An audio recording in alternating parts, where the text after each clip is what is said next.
What's going on, guys? Welcome back to the Contractor Secrets podcast. In today's episode, I sit down with Lawrence Portnoy, awesome business owner, wanting to expand and double his business, starting up that second crew, something that I'm going through right now. I'm now into the first quarter of 3 crews. So this was really awesome to relate to him, give him some really good advice, and kind of prescribe a plan to help him get going, even though nothing's guaranteed, especially because he does concrete coatings, which means he needs to do a lot more jobs. So this was an awesome episode I think we can all learn from when it comes to growing and expanding.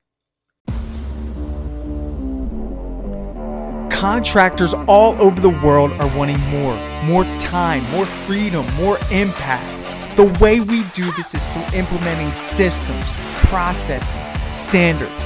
Welcome to the Contractor Secrets podcast. Here we hit business strategy, coaching, mindset, motivation, the tools you need for success. So strap in, listen up, and get ready to grow on the Contractor Secrets podcast.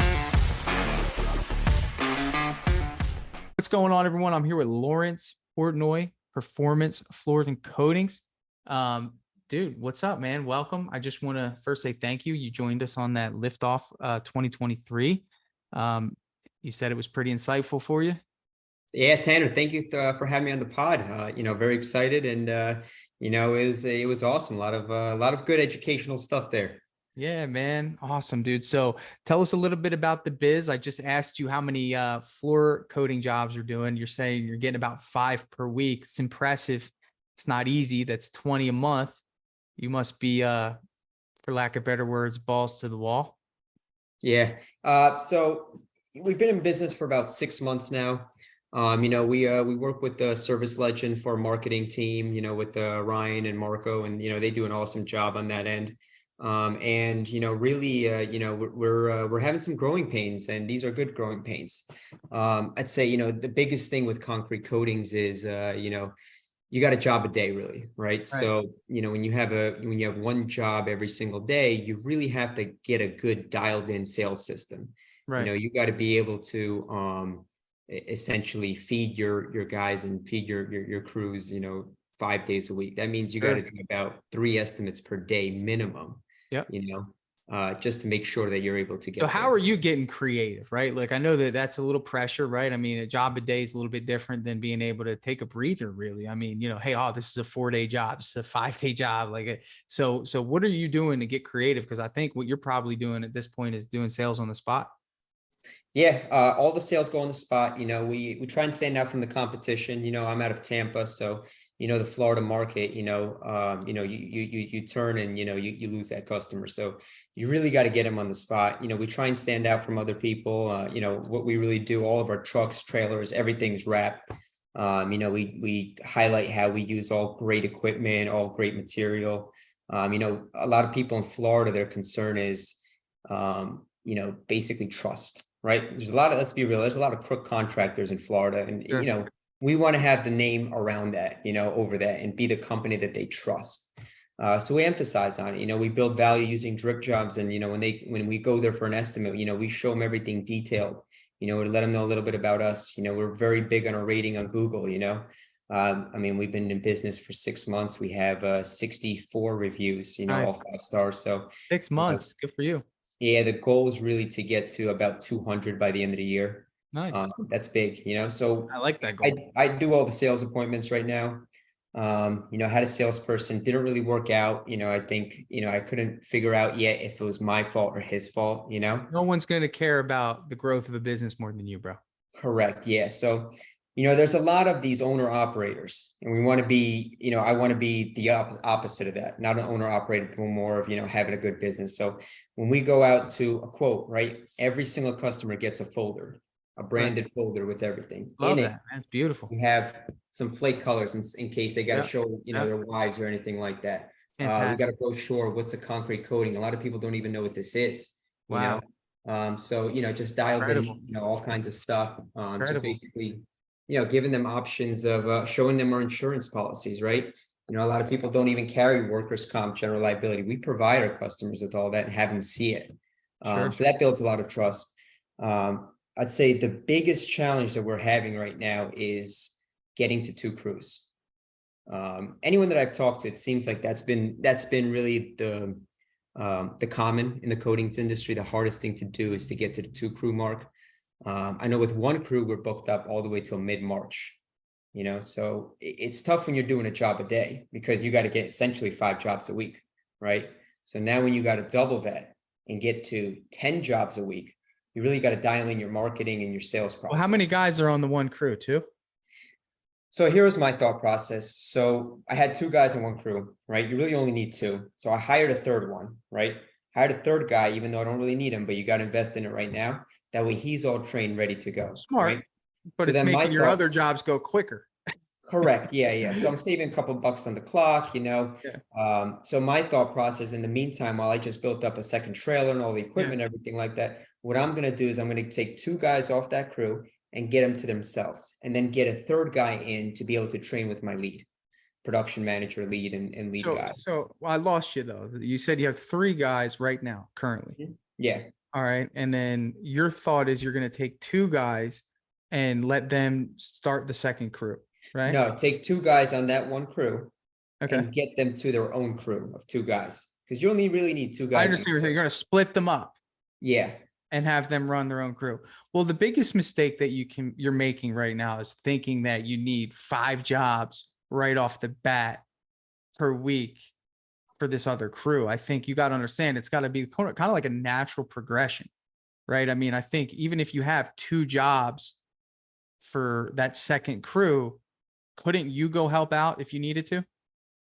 Well, if I'm doing, I'm swamped. Could you help out if you needed to? Of course, absolutely. You got to Right. So even if it's just for a week or two, you being a helping hand, chances are you're going to work with the guy who's the most experienced, and you just might be the guy throwing the flakes or rolling it out while he's cutting. I'm just hypothetically speaking here, but what that's going to do, it's going to help you manage the tempo, because you're not going to come out of the gate in any scenario with 5 extra jobs. There's no way. I mean, you and I both know that it's just not going to happen yet, unless you double up the marketing and you're confident in the production. Honestly speaking, when I branched to 2 crews in painting, this natural progression occurred. Obviously my initial thought was, well, 1 crew is doing 3 jobs a week. If I add another crew, then I need to make sure they have 3 jobs a week. No, you only need to start off with maybe 2 or 1 job a week. Get that flow going, manage 2 jobs at one time. If that job ends early, put that guy back with the other crew. You know what I'm saying? So I think like that's going to be a prohibitor of yours, because you're seeing the tempo. You're seeing how many jobs you're going to need. And you're thinking, man, like, okay, well, in order for me to fully branch off, I need this many jobs. Maybe am I hitting in the right direction, Conda? Yeah. Well, see, my issue with I'm worried that I don't want to go to the guys and be like, hey, my biggest thing is my confidence, and it's going back to somebody and say, hey, unfortunately, I don't have work for you this week. Or Well, only you're got booked two, out three till days. March, worst case scenario. So if you're ever going to do it, the time is now. There's never Correct. going to be this confirmation of, all right, Lawrence, now's the time. You know what I'm Yeah, saying? yeah. Like, it's never going to happen. You literally it's risky. Of course it's risky, but your leverage is that the worst possible case scenario is that the guy who you hired can still work with the other crew, and you guys just bang them out more efficiently. You're paying a little more in payroll, but that's not going to happen. I could tell based on your attitude toward this is that you'll find a way. The second issue here is that you haven't gotten that second trailer ready to go. That's a prohibitor. So the second trailer is pretty much ready. What's missing? A generator.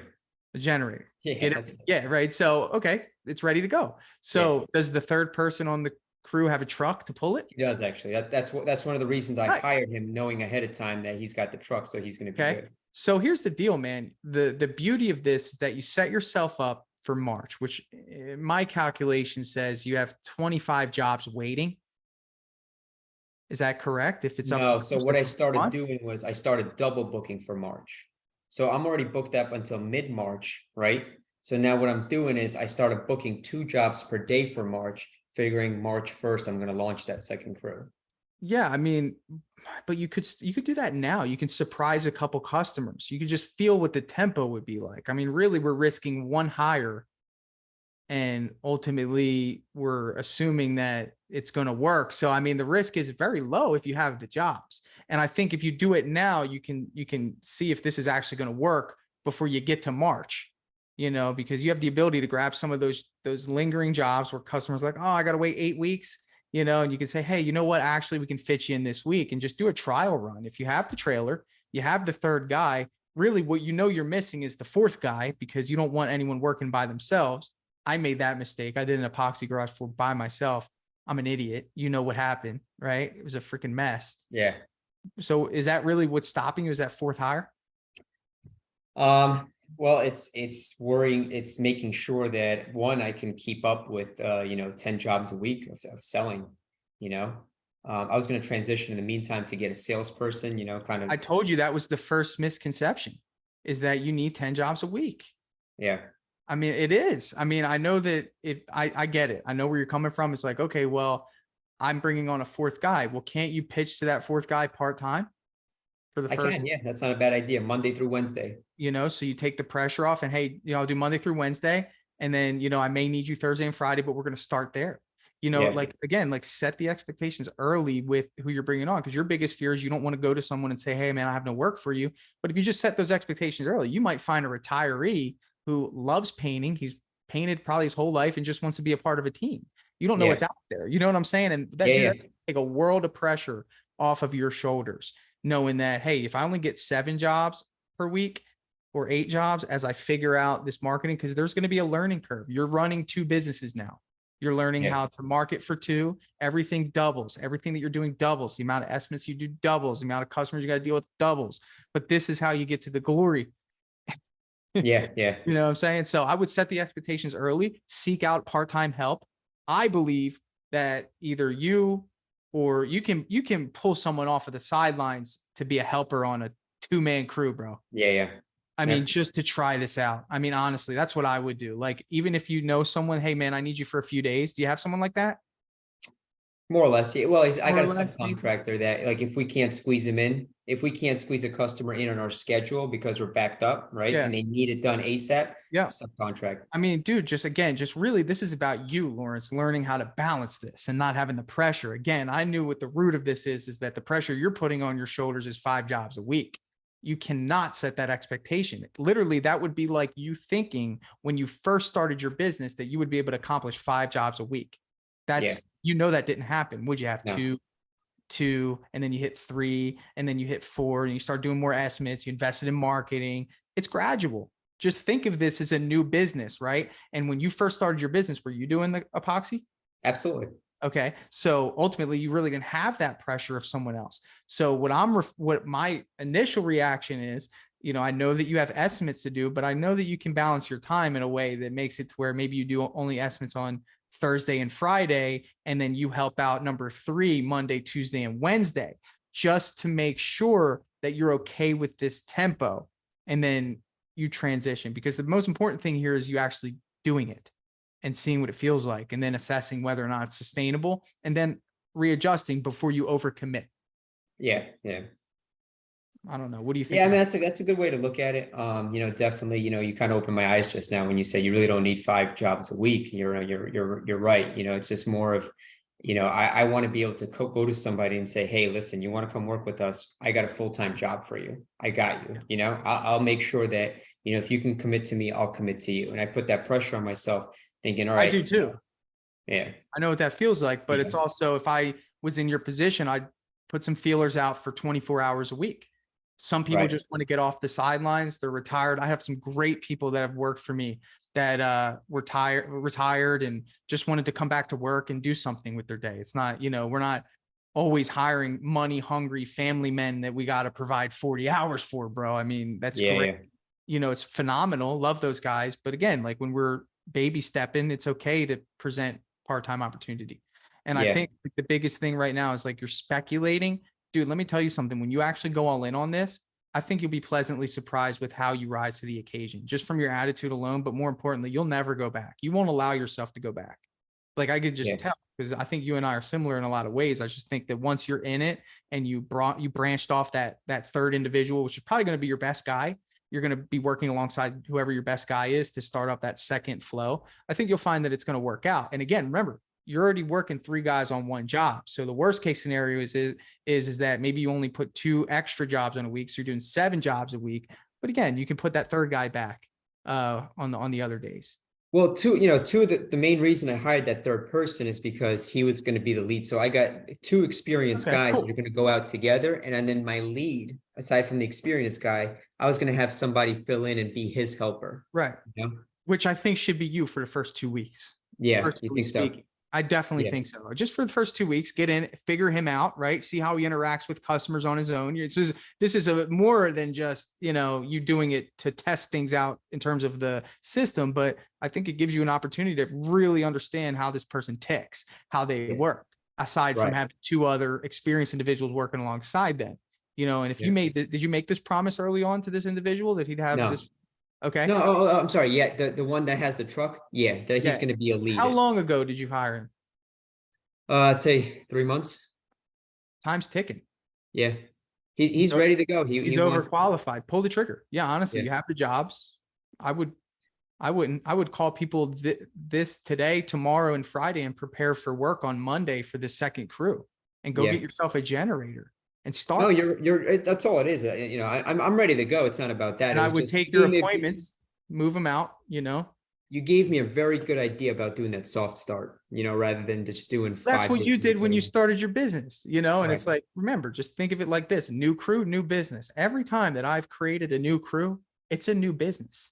And Yeah. it's, don't set those expectations that you need to match the intensity of the first crew with the second crew. It's just not going to happen. That's crazy. It's Yeah. gradual. 3 months from now, you'll be right where that second crew is, and you'll have a nice positioning. And really, it's kind of like this. Think about it this way. If you didn't understand how to manage money, manage a business, and you just won the lottery, how quickly would you lose that money? Very quickly. So I think it's a blessing in disguise that you go through this gradual change, because there is going to be pressure. It's just going to happen. You're going to run into a week where leads are super slow, and you're like, damn, I got to find 8 freaking jobs this week, dude. Yeah. Yeah. Talk about mindset needing to be on par Monday through Friday, like resourcefulness, all these intangibles. Very challenging, very challenging problem. I love it, but I think you'll knock it out. Now, here's the other thing I was going to ask you. So, watching that lift off and stuff like that, we talked a little bit about diversifying where you're putting your eggs in one, instead of putting your eggs in one basket in terms of your ad spend, right? Okay. So right now we're doing about $150 per day on Facebook, and that's about right for concrete coatings. You really got to really spend a lot of money at marketing. I don't know if that's a lot compared to, what you do. But we do about $150 a day on Facebook. So we're thinking about kind of splitting that up and going a little bit of a direction of Google ads, and maybe doing $60-70 a day on Google ads and $60-70 per day How on much Facebook. are you generating right now in revenue on a monthly basis? Say about 60 to 70,000. Okay. I mean, if you look at a 10% cost to marketing, which is high, $6,500 a month goes to marketing. I'm sure that's about where you are if you're paying someone to oversee the marketing. So you're probably spending about $6,000 a month on marketing, somewhere About around that, yeah. that ballpark. 6 to 7, yeah. Well, think about it this way, right? So if one crew is producing that, the goal of a second crew should be what? Same thing as Same that. thing, right? Yeah. So double it. So you're at 120,000 a month, and you're probably going to relax there for a good year and a half. I mean, honestly, you're probably going to relax there. So again, if $6,000 a month is helping you sustain the first business, I'm using this term so we can solidify these principles, then guess what you need to do? Take another $6,000 to sustain the second business. Honestly, in your brain, you need to think that you're starting a new brand, and you just want to match the same level of intensity, sales, everything needs to double. So to be honest with you, do you need to scale back from Facebook to allocate money to Google? That makes no sense. It doesn't make any sense. It's already keeping you, I'm saying, like, it's keeping you guys afloat. You feel confident. Every time I talk to you about it, you love it. It's bringing you leads, right? They're doing a great job, whatever they're doing. Okay. So why would we change that? Now, I think when it comes to marketing, would it make sense to double Facebook to sustain this crew? Possibly in the beginning, right? We don't want to, dude, the last thing you need is a learning curve right now when you're trying to start a second crew. You want to keep everything the same. If you honestly think that you input more money into Facebook and you'll get more results, do you believe that? If you put in more money into Facebook, you'll get more results. In other words, if you add more money to what you're already putting into Facebook, do you honestly believe that you'll get more results than what you're getting now? Yeah. Then don't change it, especially when you're making a transition to a new crew. But I Right. believe that as a whole, marketing should be looked at in a way of, you know how I'm telling you that these are two separate businesses? Okay, that's on the production level and sales level. But when it comes to marketing, there's an umbrella, right? So I believe that it should be maybe a 3-month strategy to keep doing what you're doing, because you don't want anything to affect what you now believe as an effective system. Do you understand? Like, because if you just pivot to Google, well, guess what? There's a curve that you're going to have to go through where, you have to navigate the ads. You don't know if they're going to work. Google doesn't even really recognize concrete coatings as a service, right? Correct. Does it? Do you know about that? Yeah. So you already have a little bit of a negative there. Okay. But I believe eventually what you should do is you should allocate that new $6,000 for that new business and then split that up and try Google. And when you get to a point where you can try things, right, where Yeah. the lead flow is coming in naturally, you're getting some organic leads and you can start trying things. That's when I believe you should diversify. But right now, what's working is working. And you don't want to make a major change like that when you're transitioning into a second group. Yeah. I mean, well, on the other hand is, how do you know it's not going to work a lot better than Facebook? You don't. But that's what I'm saying. Now's not the time to test it. Yeah. You know what I'm saying? Like, there's times to test things and there's times not to.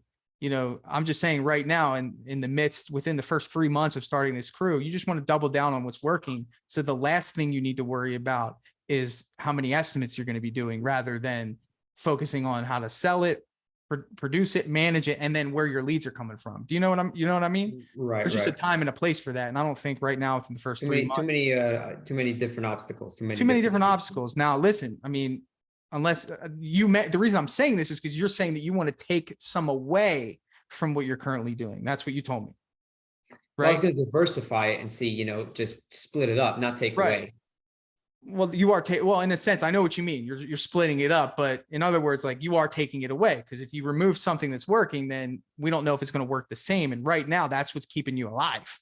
Yeah. That's your breadwinner right there. So I wouldn't change that, but I would say if you can afford it now without the other crew generating another 40, 50 grand for you, then, if you want to allocate that new money to something else, then sure. But just, you can't really expect the same results unless you go through a period of time where you get some feedback, right? So you might have to go through that for 3 months to see if Google Ads is going to generate income for you.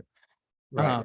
But you just know that this works, so my vote is to keep things exactly how they are until you actually have a good system in place of production. Then branch out and say, hey, I want to move some money over here, see if we can get some, and then diversify that.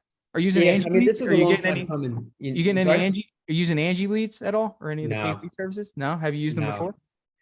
Yeah, Angie's not bad. What I like about is you got to look at the big picture, So if you get, let's say, if you get 20, leads from Angie, right? And yeah, those, 15 of them you don't close and you spend $100 in that lead, right? But 5 of them you close, it's going to make up for that 15 that you didn't close, you know? So it's a numbers game. The only thing with Angie that we, kind of hasn't been really working for us. I mean, if you don't contact them in the first minutes, you're out. But you've never used them with Dripjobs. So we integrate with them and it sends them a text message, email in seconds. How does it work? Phenomenal. I Yeah. get leads all the time and they book themselves. So as soon as that lead comes through, they get a text message, they get an email. In that text message and email is a button or a link. In that link or button is our booking form. And then from there, I have an appointment request. Now, probably 70% of the time they do it on their own. Of course, I Yeah. follow up with phone calls, but again, like, diversifying, personally speaking, just I would do that now in addition to what you're doing. That's not a bad idea, actually. Yeah, because you I can would do that control now. that. Just, again, this is just a little supplement. Again, disclaimer here. Angie leads, the leads are pretty expensive, but guess what? These are people we're talking about. I don't care where they come from. I'm not biased. I don't care about the brand. As long as they generate me people and I can see that they're opening up my emails, that's a human that's living and breathing that potentially wants a job done. From that point forward, that's up to you, Lawrence, to convert that to an opportunity.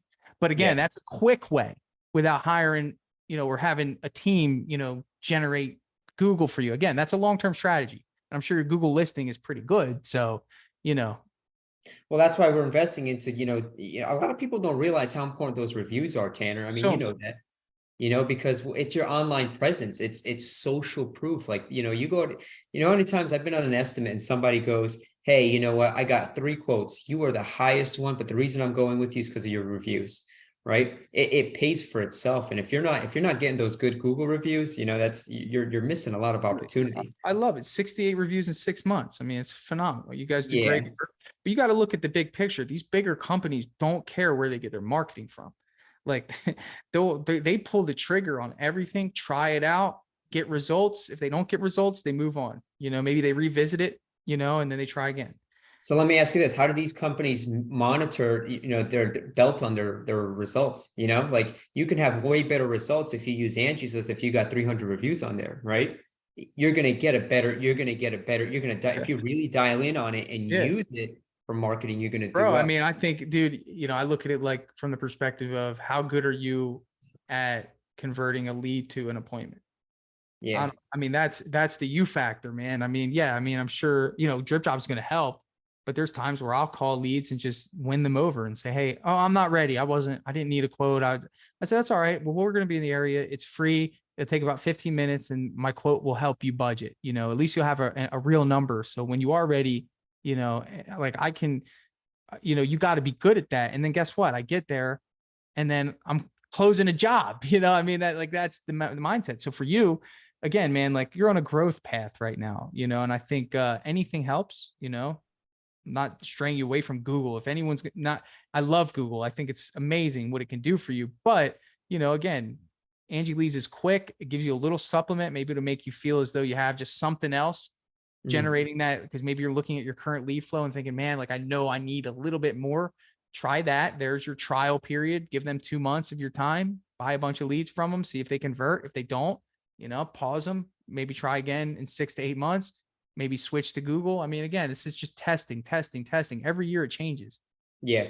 So my other thought too was, and you'll be able to relate with this. You live in Ocala, so you're in retiree central. I mean, you got the villages there. You got Leesburg. You got that's HOA community, gated community, retirement central. So my thought is same here in Tampa. I mean, there's areas, of course, in Land O'Lakes, Odessa, Wesley Chapel. What do you think of dope marketing and kind of going out with the postcards? Because a lot of these old school people, right? They're stuck in their ways. They might want to get it done, but they don't even know how to look on Google. They I don't know how mean, to find you. I'll And they be see a honest, man. I've postcard. been running postcards for the last month and I haven't gotten one phone call yet. You know, Yeah. I'm honest. I mean, I have no problem saying that. I mean, I'm waiting for that phone to ring from people who get my postcards. So, of course, I think it's valuable. But again, you heard my speech. People are changing the way they're buying. Like, Yeah. okay, generally speaking, is it a good idea to send a postcard to somebody and create awareness? Sure. Are we shooting blanks here on hoping that people have budgeted, thought about, and are ready to paint or are interested? Possibly. I mean, it's kind of random. Even though we're targeting neighbors, you know, I don't know, man. I'm more of a proponent of fielding softballs, Yeah. people that are ready to go. I mean, I think it's a better investment. I mean, sure, like, is that a supplement? I'm not really impressed right now with my results. Now, maybe I'm different. I don't know. Maybe my people don't like the mail. I don't know. I'm just right now, I've been using it for a month, haven't gotten one lead yet. Yeah, yeah. I mean, that's tough to say. So a good friend of both of ours, Russell Peach, I talk to him all the Yep. time, and he said he's been getting a few results from it. I'm sure, it's tough. It depends on It's the tough. area. You got to get lucky. You got to hope that somebody that's interested or you created interest. Now, I will say that it's not just about getting the lead, it's about creating awareness. If they see your postcard in the mail, oh, okay, premium painting. When I'm ready, maybe they put it on their fridge. So I don't know what's going to happen, but I have committed to at least 6 months of doing it. Mm. So I don't know. Maybe after month 3, if we do 50 postcards for every single person that we finish a job for, maybe month 3, the compound effect will kick in. So that's the thing with disciplined marketing is like, dude, if you set out to do something, hey, listen, honestly, it's been a month, haven't gotten anything. It's still January. So maybe in March, that phone will start ringing and say, hey, I got your postcard. Hey, I got your postcard. So I don't know. I'm just trying it out. Right, right. Now let's talk about something that a lot of people question: performance pay, right? Instead of paying employees hourly, what's your thought on performance pay? For example, right? Hey, you get hypothetically $20 an hour. If you get a review, you get an extra, $50 gets split between the crew if you get a review right on the spot. No callbacks for 30 days. 30 days from whatever we installed is an additional, $150 bonus at the end of the month. Just basically, getting the job done, by 5 o'clock every single day. These are hypothetical, Sure. thoughts. What do you think of that? If you can track it and monitor it and there's an integrity system behind it, go for it. There's nothing wrong with giving people more money.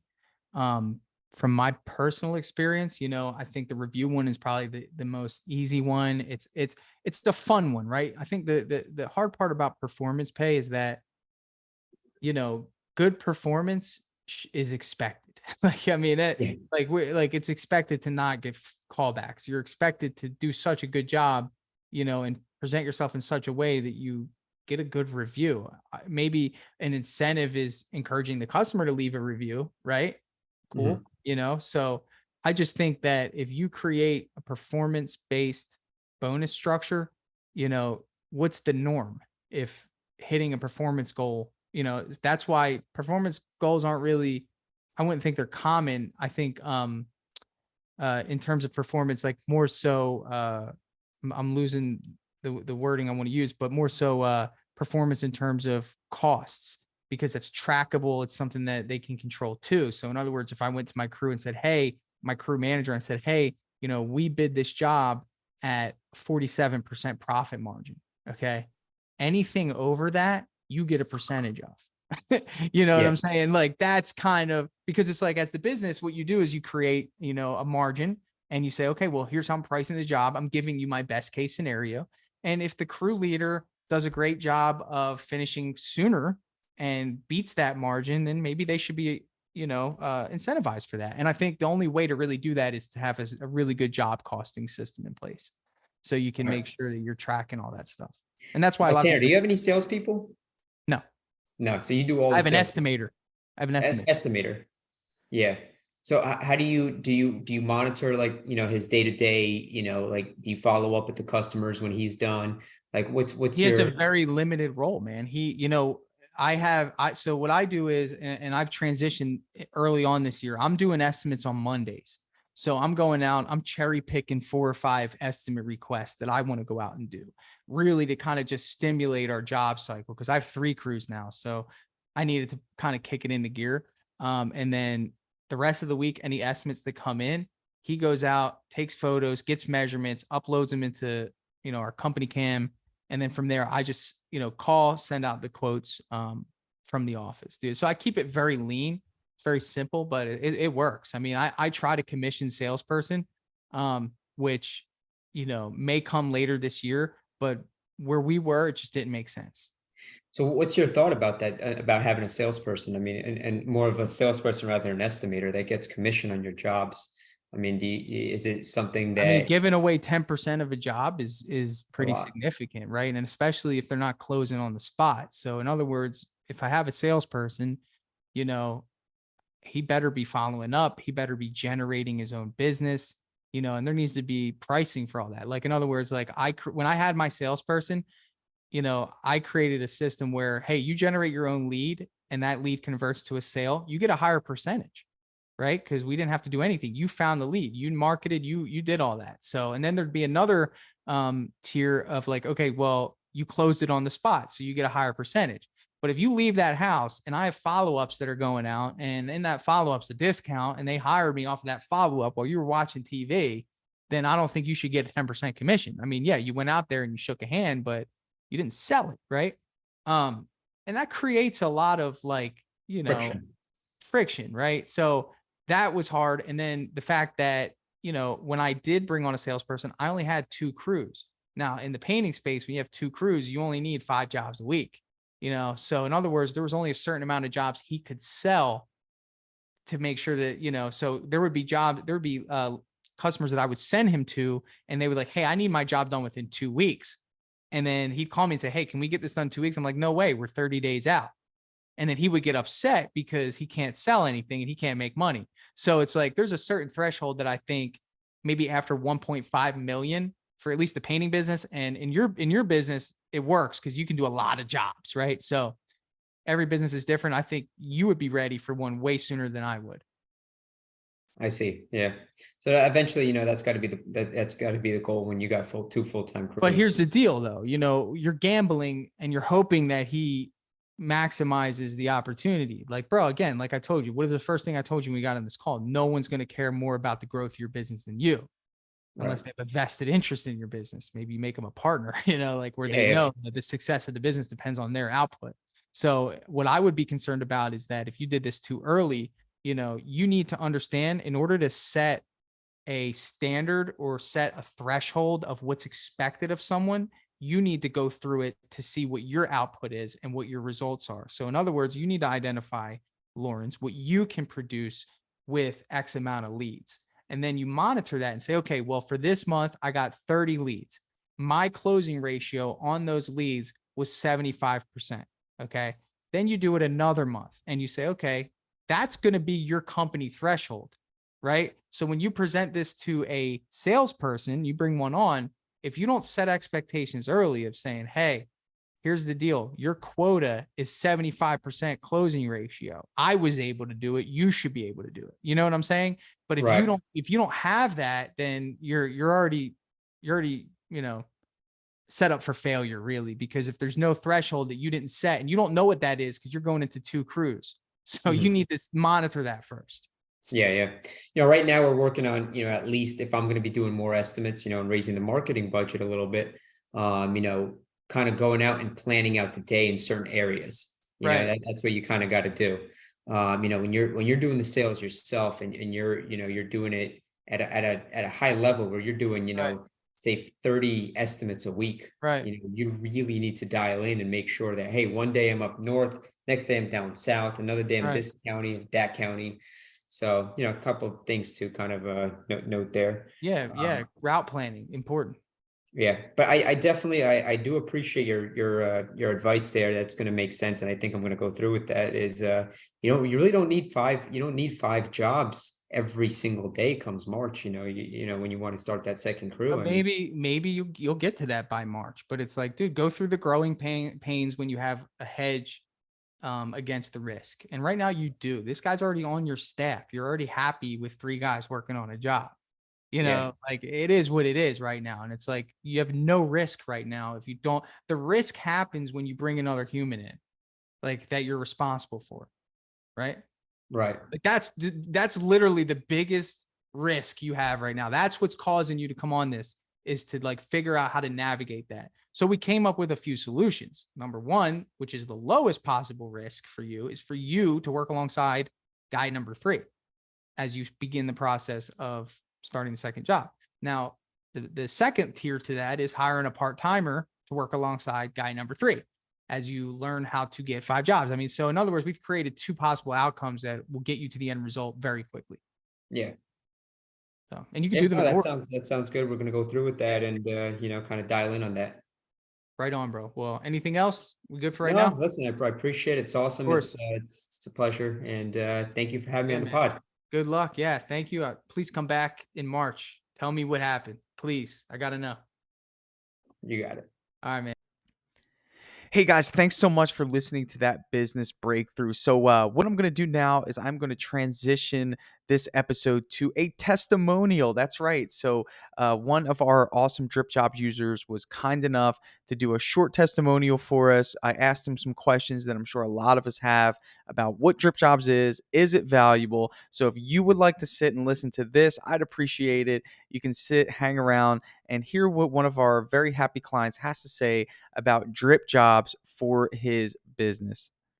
What's up, everyone? I'm here with Mark Bradford. Okay, first of all, let me start with this. You were one of the most skeptical people to ever use Dripjobs. What's changed, man? Do you like it? Was it worth it? Yeah, absolutely. I mean, the biggest thing is like the return on investment is like instant. As soon as you integrate it with, the stuff that you already have in place. I linked it with my website, with Nice. my request a quote button. Yeah.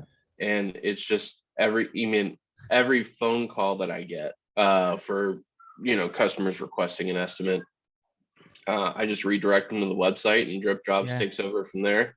Love it. So yeah, it's definitely been a game changer. I'm still learning some of the aspects of it. And I think it's great that there's new and updated features coming in all the time. So, and I'm definitely excited for the Google Calendar when that comes. Oh yeah. So, yeah, it's definitely it's made a Good, huge man. difference. Good. Absolutely. So yeah, that was one of the things, is because you and I had spoke before and you weren't sure if, because sometimes it might feel like Dripjobs is too big, right? Because I know that you kind of do your own thing. Are you still, solo?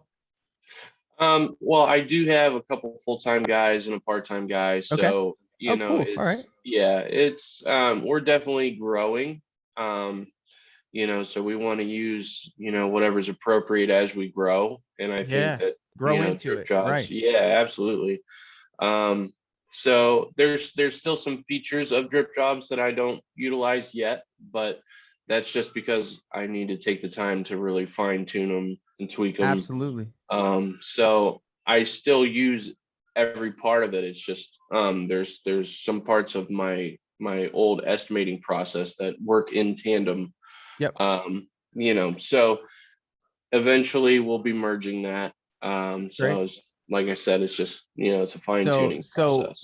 So a couple things. You mentioned the booking link, and I just want to make sure you know this. I know you're directing people to go to your website, but we added a button on the bottom menu. It says new request. Have you seen that on the Dripjobs app? That I don't know that I've seen that. No. You got to check it out. So if Okay. someone calls you, you hit that button and you just punch in their phone number and it sends them the link. So you don't have to say, hey, go to the website. You just hit that button, put in their phone number, and then just like that, they get the link to fill out the form.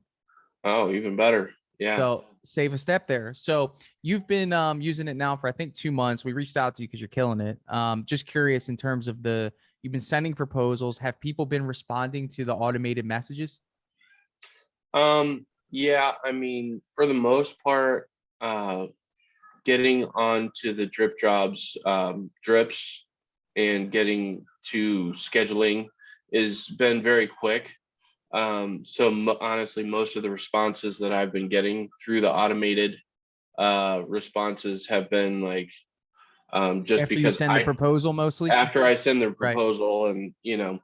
And so I've gotten maybe one or two where they were kind of on the fence, and the automated email helped sway them over to the side.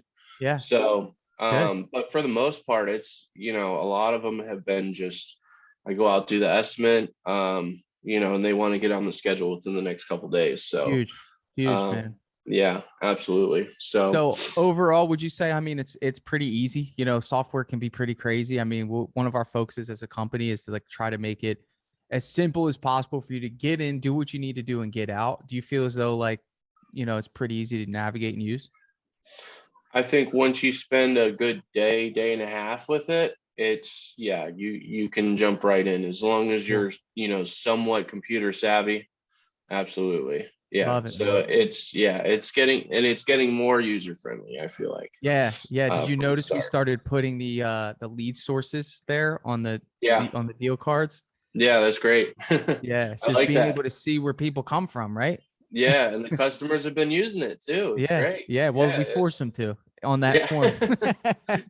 I wondered because it just started all of a sudden. I'm like, oh, word of mouth, cool. Yeah, word of mouth. Okay. And you know what?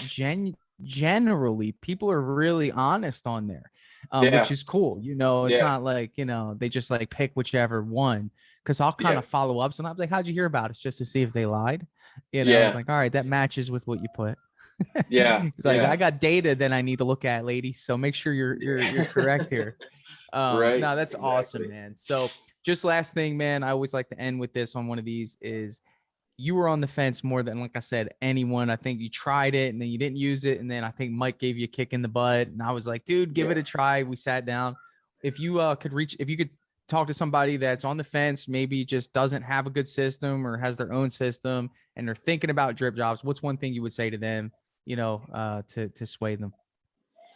I would say, I mean, you're not locked in, and it, like I said before, the return on investment's immediate. If you can present yourself well to the customer, Dripjobs will do the rest. Boom. That's it. Love Keep it, it man. simple. Keep it simple.